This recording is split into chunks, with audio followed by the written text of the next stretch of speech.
வணக்கம், welcome to Chitra Murali's kitchen. காலையில் வந்து எழுந்து வாசல் பெருக்கியாச்சு, வீடு பெருக்கி தொடச்சாச்சு, எல்லா வேலையும் முடிஞ்சிட்டு அப்புறம் இட்லிக்கு மாவு அரைச்சி நான் 2 பாத்திரத்தில் மாற்றி வச்சுருப்பேன். ஒரு பாத்திரம் உள்ளே வச்சிடும், ஒரு பாத்திரம் வந்து வெளியில் வச்சுப்பேன். ஒரு உள்ளனா ஃப்ரிட்ஜில் வச்சுருவேன். அப்போ எப்போ வேணுமோ அப்போ எடுத்துப்பேன். இன்றைக்கி வைக்கிறது வந்து நல்லா புளிச்ச உடனே நைட்டோ இல்லை காலையிலோ எப்போ வேணாலும் நம்ம மாற்றிக்கலாம். ஸோ அந்த மாதிரி இப்போ காயெல்லாம் எடுத்து வச்சாச்சு. அதே தண்ணி இருக்குது. முதல்ல நம்ம செடிக்கு வந்து கொஞ்சம் இந்த தண்ணியை விட்டுட்டு வந்துடுவோம், அதுக்கப்புறமா பார்க்கலாம்.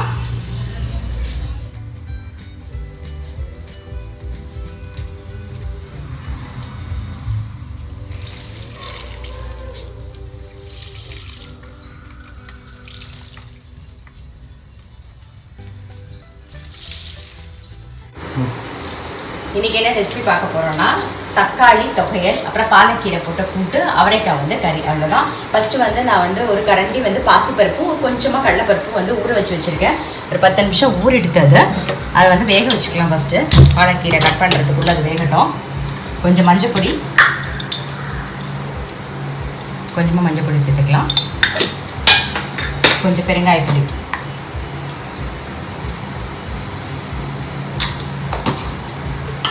சேர்ந்து நல்லா வேகட்டும். அதுக்குள்ள பாலக்கீரையை கட் பண்ணிப்போம்.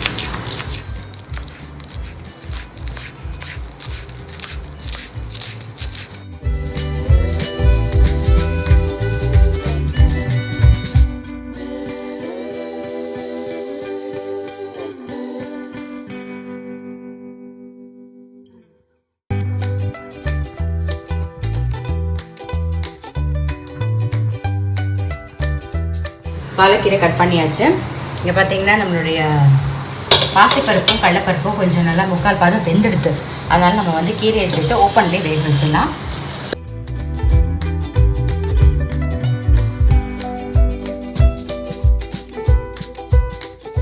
அவரைக்காய் கறிக்கு வந்து அவரைக்காய் கட் பண்ணிக்கலாம்.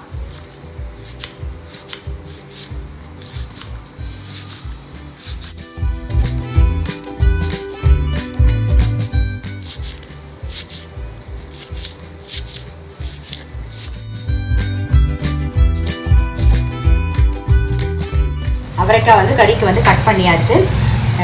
இந்த பக்கம் கீரையும் நல்லா வெந்துடுது. இதுக்கு அரைச்சி விடுறதுக்கு வந்து 2 வரமிளகா, ஒரே ஒரு ஸ்பூன் வந்து சீரகம் போட்டிருக்கேன். தேங்காய் வந்து 1 கப்பு தேங்காய் சேர்த்து அரைச்சின்னு வந்துடலாம். கூட்டுக்கு வந்து அரைச்சாச்சு, நம்ம மிக்ஸ் பண்ணிடலாம். கூட்டு வந்து நல்ல ஒரு கொதி வரட்டும். இப்போ தக்காளி தொகையலுக்கு வந்து பச்சை மிளகா தான் வந்து போடணும். நான் வந்து ஒரு 7 பச்சை மிளகா எடுத்து வச்சுருக்கேன். 2 வரமிளகா சேர்த்துக்க போகிறோம் காரத்துக்கு இன்னும் கொஞ்சம் எக்ஸ்ட்ராவாக. வந்து மீடியமாக ஒரு 2 தக்காளியும், சின்ன சைஸில் ஒரு 4 தக்காளியும் எடுத்திருக்கேன். ஸோ அதையும் கட் பண்ணிப்போம்.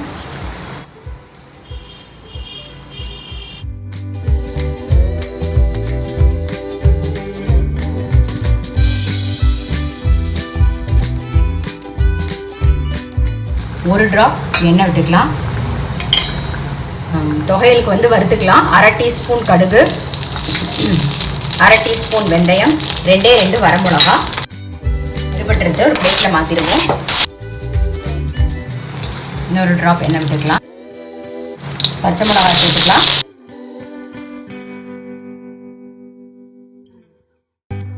இப்போ தக்காளியும் சேர்த்துடலாம். கொஞ்சமாக உப்பு சேர்த்துக்கலாம். கூட்டு நல்லா கொதிச்செடுத்து ஆஃப் பண்ணிவிட்டு மூடி வச்சிடலாம். தாளிக்க தான் தாளிக்கணும், நம்ம கொஞ்சம் நேரம் கழித்து தாளிச்சிக்கலாம் லாஸ்ட்டாக.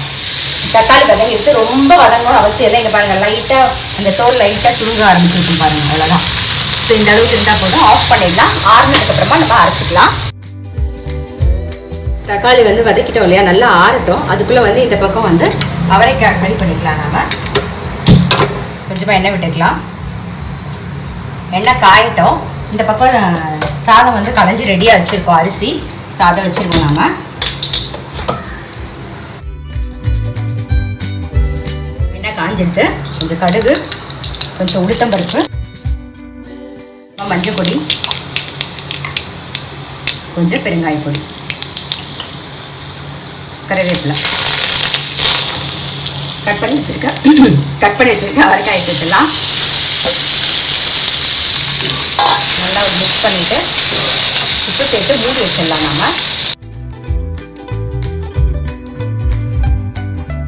நாம் ஆறிடுத்து. முதல்ல வந்து நம்ம இதை அரைச்சிக்கலாம். தக்காளியும் பச்சை மிளகாயும் முதல்ல அரைச்சிக்கலாம். கொஞ்சம் பெருங்காயம் சேர்த்து அரைச்சிக்கலாம். நம்ம 2 வரமிளகா வறுத்தோமா அதையும் சேர்த்து இதில் அரைச்சிக்கலாம். தக்காளி பச்சை மிளகா அரைச்சிட்டோம். கடுகு வெந்தயமும் வந்து ரொம்ப அரைப்படக்கூடாது. விப்பரில் வந்து லைட்டாக அப்படி ஓட்டிட்டு எடுக்கணும். நமக்கு அந்த வெந்தயம் கடுகு வந்து வாயில் ஆப்பிடும் போது தான் நல்லா டேஸ்ட்டாக இருக்கும். அதனால வாயில் கண்டிப்பாக ஆஃப் பண்ணணும். அதனால லைட்டாக அப்படி ஓட்டிட்டு எடுத்துருங்க. தக்காளி தொகையில் வந்து அரைச்சாச்சு. இது வந்து தக்காளி காயிலையும் பண்ணலாம். நான் தக்காளி காய் கிடைக்கும் போது அதுவும் உங்களுக்கு வந்து பண்ணி காமிக்கிறேன். இப்போ இந்த பக்கம் வந்து அவரைக்காய் வந்து நல்லா வெந்தெடுத்து வந்து கரிமா பொடி அரைச்சி வச்சுருக்கோம். ஏற்கனவே நான் அரைச்சி காமிச்சிருக்கேன். ஸோ அந்த கரிமா பொடி போட்டுட்டு ஒரு மிக்ஸ் பண்ணிவிடுவோம். கொஞ்சமாக தேங்காய் சேர்த்துக்கிறேன். தேங்காய் வந்து ஆப்ஷனல் தான். அந்த பொடி மட்டும் போடணுன்னாலும் போதும். அவ்வளோதான். நம்மளுடைய அவரைக்காய் கறியும் ரெடி ஆகிடுச்சு. ஆஃப் பண்ணிடலாம். வச்சுருவோம். இப்போ கூட்டுக்கு நம்ம இன்னும் தாளிக்கல இல்லையா? கூட்டுக்கு தாளிச்சிடலாம். கொஞ்சமாக தேங்காய் எண்ணெய், எப்பயும் சொல்கிற மாதிரி கூட்டில் மேலாக ஒரு ஸ்பூன் தேங்காய் எண்ணெய் விட்டுக்கலாம்.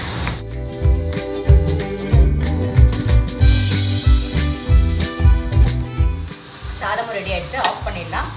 இந்த பக்கம் வந்து எண்ணெய் வந்து நல்லா காஞ்சிருக்கு. தேங்காய் எண்ணெய், உளுத்தம்பருப்பு, கொஞ்சமாக சீரகம்.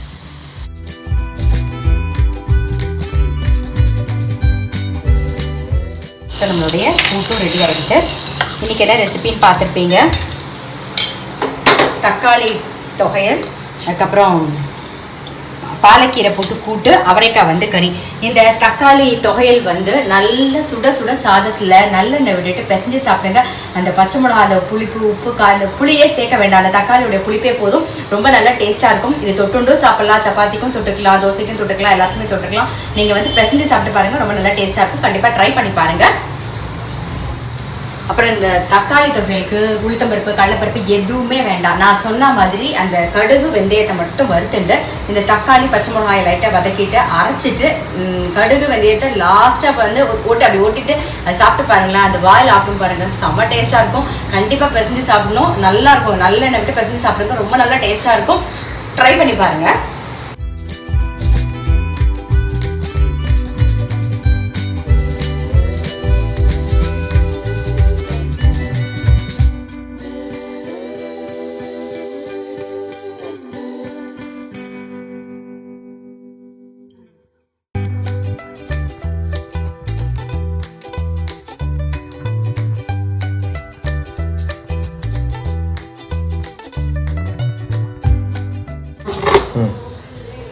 சாப்பிட்டு பிசைஞ்சு சாப்பிட்டு எப்படி இருக்குன்னு சொல்லுங்க.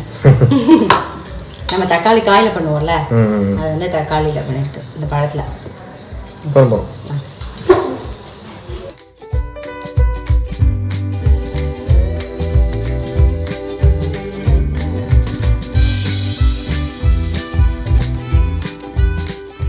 எப்படி இருக்கா?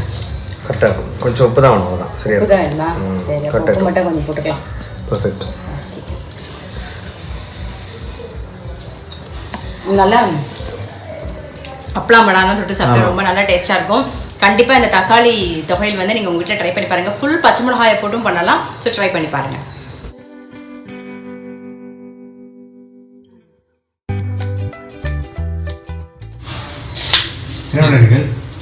இங்கே இது லஞ்சுக்கு வந்து பிரெட் சாண்ட்விச் பண்ணிகிட்ருக்கேன். சீஸ் போட்டு இது குடமிளகா, தக்காளி, வெங்காயம், ஓகே, கொஞ்சம் சாஸு, அப்புறம் சீஸ், அவ்வளோதான்.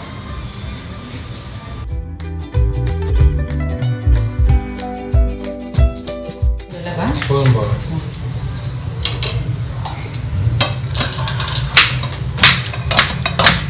தக்காளி, கேரட் இதிலே போட்டுருக்கேன். ஒன்று போதுமா? கையிடு கையிடு. போதும் இல்லை சரி போடு சொல்கிறேன். குடமிளகா ஒன்றா ஃபுல்லாக வேணுமா பாதி வேணுமா? போடு இப்போ கட் பண்ண வரைக்கும் இல்லை போடு நான் சொல்கிறேன். இது சீஸா? சீஸ். இப்போ வந்து என்ன பண்ண போகிறோம்? Cheese sandwich. Cheese sandwich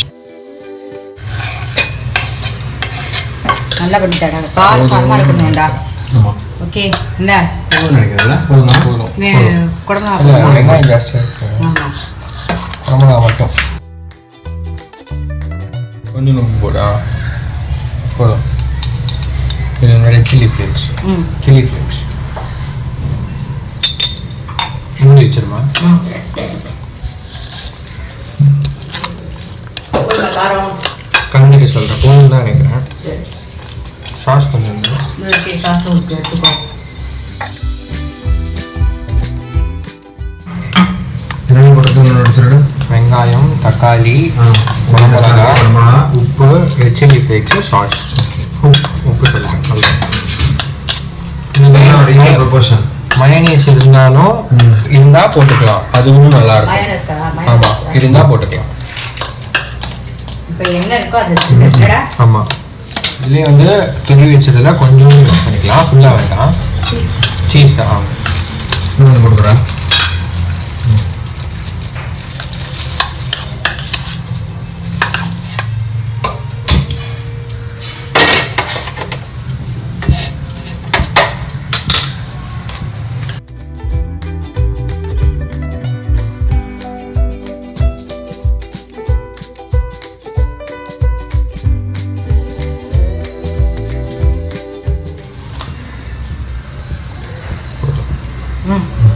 cheese போடு.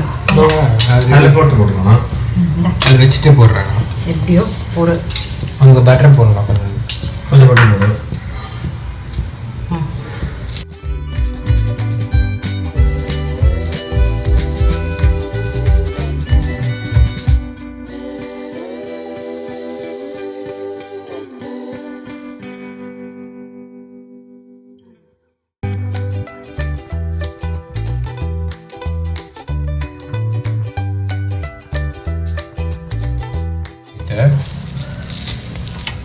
சூப்பர்.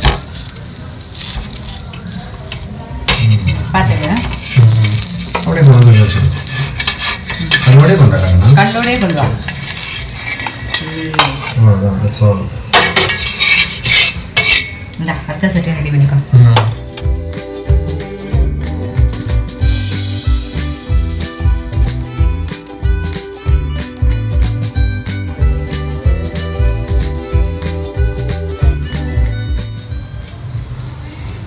மதியானம் வந்து எங்களுக்கு டிஃபனுக்கு வந்து சீஸ் பிரெட் சாண்ட்விச் தான். டேஸ்ட் பார்க்கணும்டா நானும். இதோ அது முடிஞ்சிடும். கம்மி டேஸ்ட் பார். இல்லை பன்னீர்லாம் இருந்தால் போட்டுக்கலாம். இல்லைடாவா இருந்தால் போட்டுக்கலாம். பார்த்து காரம் காரம் இது கூட வேணா இந்த சாஸ் விடலாம்டா. சாஸ் சூப்பராக இருக்குது. நீங்கள் கண்டிப்பாக உங்களுக்கு ட்ரை பண்ணி பாருங்கள். ரொம்பவே நல்லா இருக்கு. பாருங்கள் சீஸும் நல்லா மெல்ட் ஆகிடுது. சூப்பராக இருக்குது.